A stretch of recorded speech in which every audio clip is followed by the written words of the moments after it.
మీరేమన్నా అంటే స్టేట్మెంట్స్ కొన్ని వినిపించారు, వీడియోస్ లాంటివి ఏమన్నా ఆధారాలు ఉన్నాయా? ఉంటే వాటిని ఈరోజు ఇన్వెస్టిగేషన్ చేస్తున్నటువంటి అధికారులకు అవి కూడా ఇస్తారా? తప్పకుండా నా వీడియోస్ ఉన్నాయి, వాటిని వినిపిస్తాను, మీరే ఒకసారి చూడండి. నాలాంటి వాడి జోలికి 40 ఏళ్ళు ఎవడు రాలా, వచ్చాడు బచ్చా, చూపిస్తా, వదిలిపెట్టను. ఏంటో ఆయన ప్లేస్ చరిత్రలో చూపించే బాధ్యత నాది. పక్క తమ్ముళ్ళు, మీ ఉత్సాహం చూశాం. మీరు కన్నెర్ర చేస్తే జగన్మోహన్ రెడ్డి మసైపోతాడు. అంత ఆవేశం ఉంది మీలో ఆవేశం ఉంది. తెలుగుదేశం పార్టీ ఎక్కడికక్కడ మీకు అండగా ఉంది.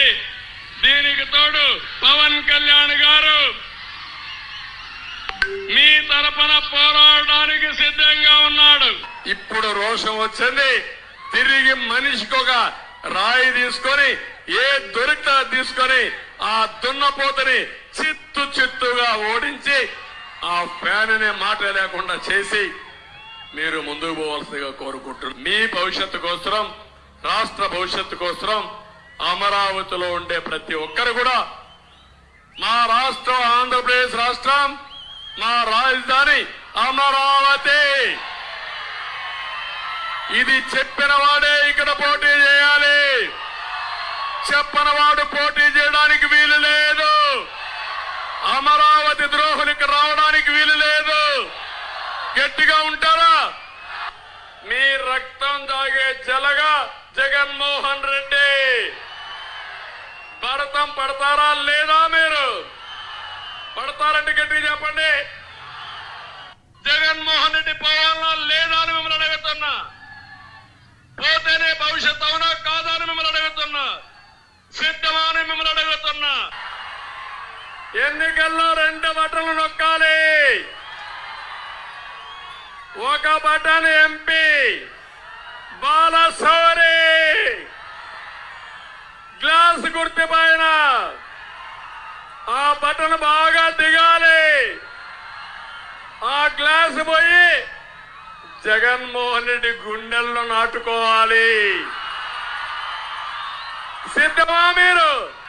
అంటే ఈయన వస్తే కర్ఫ్యూ, రోడ్డు మీద కూడా ఎవరు పోకూడదు. నేను రాజులను చూశాను, రారాజులను విన్నాను కానీ, చరిత్ర చదివాను కానీ ఇలాంటి సైకోని నా జీవితంలో ఎప్పుడూ ఊహించలా. ఇది ప్రత్యేకమైన క్యారెక్టర్, అవునా కాదా అని మిమ్మల్ని అడుగుతున్నా. కసిగా ఓటేసి చిత్తుగా ఓడించి మళ్ళీ వీళ్ళు కోరుకోకుండా మీరేం చేయాలంటే బాగా భూస్థాపితం చేసి దానిపైన సీసం కూడా వేసి కాంక్రీట్ చేసి తిరిగి కోలుకోలేని పరిస్థితి చేస్తారా అని మిమ్మల్ని అడుగుతున్నా. మిమ్మల్ని నేను ఒకటి హామీ ఇస్తున్నా మీ అందరికీ, జగన్ రెడ్డి సిద్ధంగా ఉండు. నిన్ను, నీ ప్రభుత్వాన్ని, నీ కుర్చీని బంగాళాఖాతంలో ప్రజలు కలిపేయడానికి సిద్ధంగా ఉన్నారు. చేస్తారా అని మిమ్మల్ని అడుగుతున్నా. చేస్తారా తమ్ముళ్ళు అని మిమ్మల్ని అడుగుతున్నా.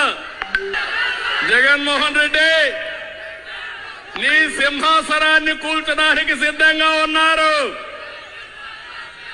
సిద్ధమంటూ ఊరూరు తిరుగుతున్నారు. నిన్ను ఓడించడానికి ప్రజలు సిద్ధంగా ఉన్నారు. 3 నిమిషాల వీడియో చూపించారు మీరు. చాలా విద్వేషంతో కూడినటువంటి ప్రసంగంగా అది కనిపిస్తోంది. కానీ చంద్రబాబు నాయుడు అనే వ్యక్తి హత్యా రాజకీయాలకు పాల్పడే వ్యక్తిని మీరు ముద్ర వేస్తున్నారా? నేర ప్రవృత్తి కలిగినటువంటి వ్యక్తి చంద్రబాబు నాయుడు. నేరం తను చేస్తాడు, ఇంకొకరు చేసినట్టుగా దాన్ని ముద్రిస్తాడు, చిత్రీకరిస్తాడు. దీంట్లో ఆయనకున్నటువంటి తెలివితేటలు అమోఘం. గతంలో ఎన్టీ రామారావు గారి టైంలో ఆ రాఘవేంద్రరావు గారు అనేటటువంటి వంగవీటి రాధా హత్య కేసు కానీ, ఒక ఉద్దేశపూర్వకంగా ఒక సామాజిక వర్గానికి చెందినటువంటి ఒక మహానాయకుడు, వాళ్ళ ఆరాధ్య దైవం, అతన్ని ఏ విధంగా సమూలంగా మట్టు పెట్టింది మనందరికీ కూడా చరిత్ర చెప్తా ఉంది. ఇదే విధంగా తనకు వ్యతిరేకంగా ఎవరున్నా కూడా ఏ శక్తులు వచ్చినా కూడా అడ్డు తొలగించుకునేటటువంటి వ్యక్తి చంద్రబాబు నాయుడు. రాఘవేంద్రరావు అనేటటువంటి వ్యక్తి ఒక యాక్సిడెంట్లో చనిపోయారు. యాక్సిడెంట్లో చనిపోయినట్టుగా చిత్రీకరించారు, కానీ నిజానికి అది యాక్సిడెంట్ కాదు, అది హత్య. అదేవిధంగా వంగవీటి రాధ, ఇవన్నీ కూడా హత్యలే. వంగవీటి రంగా ఈ విధంగా అనేకమైనటువంటి, నేను 2 ఉదాహరణలు చెప్పాను. ఎన్నో ఉదాహరణలు ఉదాహరించవచ్చు చంద్రబాబు నాయుడు జీవితంలో. తన మామగారినే వెన్నుపోటు పొడిచి తను అధికారంలోకి వచ్చాడు అని అంటే తన నేర ప్రవృత్తిని వేరే విధంగా చెప్పాల్సినటువంటి అవసరం లేదు, ప్రజలే అర్థం. మరి జగన్మోహన్ రెడ్డి గారి మీద అంత ద్వేషం ఎందుకు? మనిషిని అంటే భౌతికంగా లేకుండా చేయాలన్నంత కసి కోపం ఎందుకు? చాలా సందర్భాల్లో of the record Chandrababu Naidu చెప్పినటువంటి కొన్ని మనం ఉదాహరించుకోవాలి. స్వర్గీయ రాజశేఖర్ రెడ్డి గారినే నేను ఎదిరించాను, ఆయన కొడుకు జగన్మోహన్ రెడ్డి గారితో కూడా నేను తలపడాల్సినటువంటి పరిస్థితి ఉత్పన్నం అవుతుండడం నాకు నిజంగా చాలా అవమానంగా భావిస్తున్నాను అని పలు సందర్భాల్లో చంద్రబాబు నాయుడు చెప్పినటువంటి విషయం గుర్తుపెట్టుకోవాలి.